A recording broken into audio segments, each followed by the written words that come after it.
No communication has taken place between my camp and the organization post-draft. The offers prior to the draft did not reflect the vision we shared and were promised last offseason if I continue to play at a high level. Coaches are aware of these past conversations. Rather than using collaboration to get us to a point to bring me home to the team, they are no longer communicating. I have been eagerly awaiting a resolution of this situation, but that's hard to do when there's no discussion and an evident lack of interest in reaching mutual goals. The Bengals, of course, need Hendrickson on the field. In the last 3 seasons, Hendrickson has 39% of the Bengals sacks. That's the highest of any pass rusher in the NFL. 4 percentage points higher than the next closest player, who happens to be Myles Garrett at 35%. Graz, help us out here. What's going on with Hendrickson and the Bengals?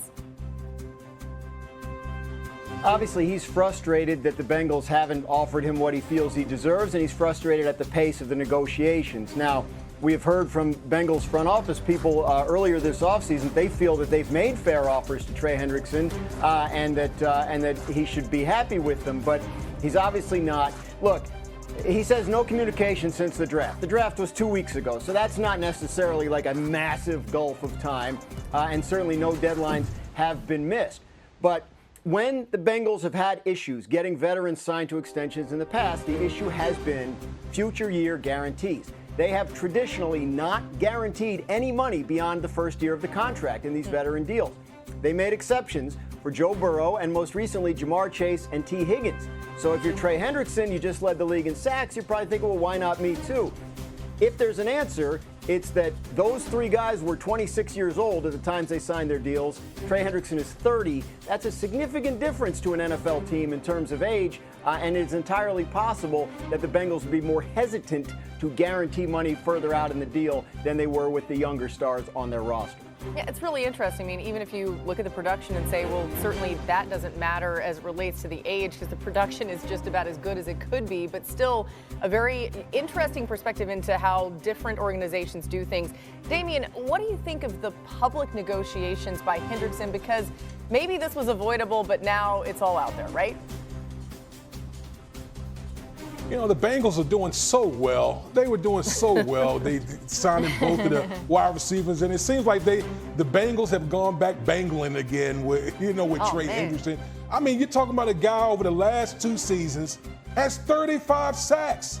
Like, literally, this is one of the best defensive players that we have in our game. And we saw how bad this Bengals defense was. You bring in, you replace Lou Anarumo, and you bring in Al Golden as the new defense coordinator. You don't think Al Golden wants or needs Trey Hendrickson back on that defense to get to revitalize that defense? So it's just unfortunate that it's gotten to this point, because honestly, you need him on that defense to bring some type of juice off the edge.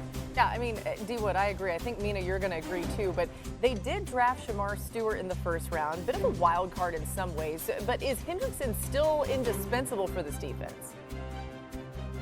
Yes, no doubt. In part because of the type of player who Stewart is. You know, he was an unbelievable athlete. I think he got like a 10 out of 10 in relative athletic score at the combine. He plays really hard, but he had historically low sack reduction for a first-round edge rusher. The hope with him is you're taking a big swing, and over time he can develop and his pass rush moves and his plan and hit that ceiling that the Bengals likely believe is so high.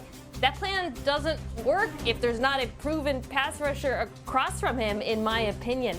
I like the pick if he gets to play opposite Trey Hendrickson and work on his game and maybe even learn from Hendrickson. I don't like it if you're expecting Stewart to come in and get sacks right away after he didn't get them at the college level. So I'm apprehensive about all of this, and I do think those players, that pick works best if Hendrickson is on the field. You know, this was before the deals got done with T. Higgins, Jamar. The biggest moves that each team made. The Cowboys had a very quiet free agency, but they traded for George Pickens and then added guard Tyler Booker in the draft, pass rusher Donovan Ezeraku, corner Siobhan Rebel, and Eagles, they saw a bunch of key defensive players like Milton Williams and Josh Sweat leave in free agency. They did add linebacker Jahad Campbell and safety Andrew Makuba in the draft. and they brought in Adoree Jackson and Azeez Ojulari in free agency. We wondered how the Eagles specifically would fill a lot of voids. Well, the Cowboys too. But Mina, let's start with the Eagles adding youth on the defense as they lost 4 starters from that group that won the Super Bowl. And then when you see the ads for the Cowboys offense, how will it change what they're doing when these teams face off to open the season? Yeah, I think that the Cowboys offense closed the gap on that side of the ball. We can talk about the other side of the ball where I'm a little bit more apprehensive of how they match up with Philadelphia. But I think offensively, this Cowboys offense really improved, and I think they're going to be able to field a more balanced attack. You know, when they drafted Tyler Booker 12th overall, I had mixed feelings. Part of me loved the pick because this is a team that has drafted really well on the offensive line. It's been a focus of them, philosophy. They have a young group that got to play together last year, so there's continuity, which Damian knows the importance of. But I also felt like, dang, like really? No wide receivers for Dak Prescott, CeeDee Lamb getting double teamed. Then you go out and bring George Pickens, and suddenly it feels like the plan came together. Because of those receivers, they're going to face lighter boxes. They're going to be able to run the football better, I think, than they did last year. And it's going to be a handful for this Eagles defense, as good as they were last season. Yeah, Mina, you touched upon it. I think the real key for the Dallas Cowboys is how well their offensive line comes together. This is a young unit. They've invested a lot of draft capital into this offensive line. And so we saw them struggle last year.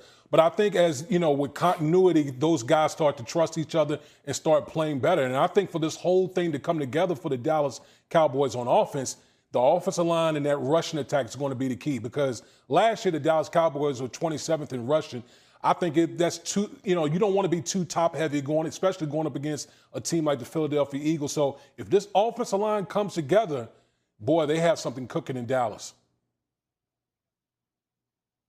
And remember, the biggest upgrade the Cowboys will make on offense is the return to health of their starting quarterback, Dak Prescott, who missed the second half of last season with an injury. When he's been healthy, they have generally been a good team. 6 seasons in the NFL that he has finished fully healthy. They've won the division in 4 of them. So they believe that that'll be a big help, regardless of what else they did. But yes, Brian Schottenheimer, now the head coach, overseeing the offense. His mandate is to get that run game functioning better. They think the draft pick of Tyler Booker will help.